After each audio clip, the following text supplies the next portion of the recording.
आप देख रहे हैं इंडिया टाउन न्यूज, भारत की बात। नमस्कार, आप देख रहे हैं इंडिया टाउन न्यूज और मैं हूं आपके साथ आस्था सिंह।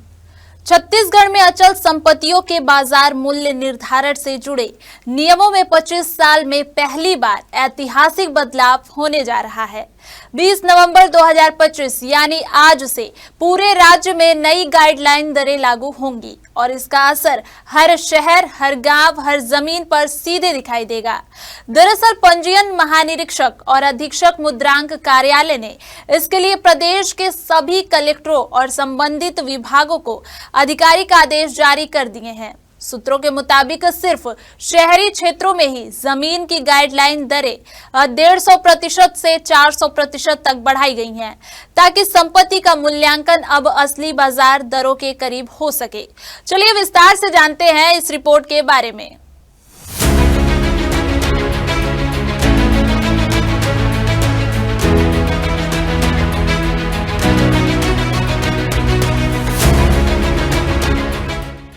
आपको बता दें कि छत्तीसगढ़ में जमीन की गाइडलाइन दरों का निर्धारण वर्ष 2000 के पुराने नियमों पर आधारित था। बीते 25 साल में राज्य में शहरीकरण, विकास दर और भूमि मूल्य में कई गुना वृद्धि हुई, लेकिन गाइडलाइन दरें इन बदलावों के अनुरूप कभी अपडेट नहीं हो पाई।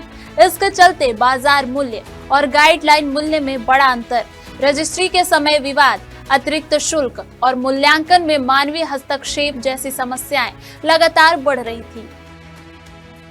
मुख्यमंत्री विष्णुदेव साय और पंजीयन मंत्री ओपी चौधरी ने इस मुद्दे को गंभीरता से लेते हुए नियमों के पुनरीक्षण की प्रक्रिया शुरू करवाई। इसके बाद तैयार हुए नए बाजार मूल्य उपबंध 2025 जो अब 20 नवंबर यानी आज से लागू किए जाएंगे। वहीं पुराने नियमों में कई अस्पष्ट प्रावधान थे, खासकर मुख्य मार्ग जैसी परिभाषाएं जिनकी स्पष्ट व्याख्या मौजूद नहीं थी। अब अगर नए प्रावधानों की बात करें तो इसमें मुख्य मार्ग की स्पष्ट परिभाषा, सड़क से दूरी के आधार पर मूल्यांकन, किस तल पर कितनी वैल्यूएशन, व्यवसायिक आवासीय उपयोग के अनुसार दर, क्षेत्र के विकास सूचकांक, डेवलपमेंट इंडेक्स जैसे मापदंडों को साफ साफ निर्धारित किया गया है। सबसे बड़ा बदलाव यह है कि अब मूल्यांकन सॉफ्टवेयर के जरिए स्वतः होगा, यानी ऑटो वैल्यूएशन सिस्टम लागू होगा। इसके फायदे यह है कि मानवीय हस्तक्षेप खत्म होगी, गलत गणना की गुंजाइश नहीं रहेगी, भ्रष्टाचार की संभावनाएं कम होंगी, रजिस्ट्री की प्रक्रिया तेज और आसानी होगी। अब हम जान लेते हैं कि कहां कितना बदलाव हुआ है। नई गाइडलाइन दरों में शहरी क्षेत्रों में 150% से 400% तक की बड़ी बढ़ोतरी की गई है। यह कदम वहां के रियल मार्केट मूल्य के अनुरूप है। वहीं ग्रामीण और कम विकसित क्षेत्रों में वृद्धि बहुत मामूली रखी गई है, ताकि आम लोगों पर अतिरिक्त बोझ न पड़े। यह बदलाव इसलिए भी महत्वपूर्ण था क्योंकि भूमि और संपत्ति से जुड़े लेन देन में लगातार विसंगतियां सामने आ रही थी। नई गाइडलाइन इन्हें खत्म करने में अहम भूमिका निभाएगी।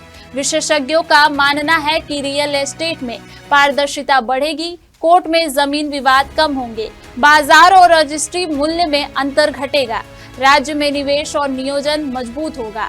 वहीं छत्तीसगढ़ सरकार इसे जनहित, पारदर्शिता और सुशासन की दिशा में सबसे बड़ा कदम बता रही है। छत्तीसगढ़ में संपत्ति के बाजार मूल्य निर्धारण से जुड़े नियमों में यह बदलाव राज्य की भूमि व्यवस्था को अगले दशक की जरूरतों के मुताबिक रूप देने वाला महत्वपूर्ण निर्णय है। नई गाइडलाइन के लागू होने के बाद रजिस्ट्री से लेकर मूल्यांकन तक की पूरी प्रक्रिया डिजिटल, पारदर्शी और त्रुटि रहित होगी। शहरी और ग्रामीण दोनों इलाकों के लिए यह परिवर्तन अपनी अपनी दिशा में बड़ा असर छोड़ने वाला है और विशेषज्ञ इसे छत्तीसगढ़ के रियल एस्टेट इतिहास का टर्निंग पॉइंट मान रहे हैं। बदलती गाइडलाइन, बढ़ता बाजार मूल्य और डिजिटल मूल्यांकन राज्य के संपत्ति बाजार में अब एक नई शुरुआत देखने को मिलेगा। फिलहाल के लिए इतना ही। देखते रहिए इंडिया टाउन न्यूज, भारत की बात। नमस्कार। आप देख रहे हैं इंडिया टाउन न्यूज, भारत की बात।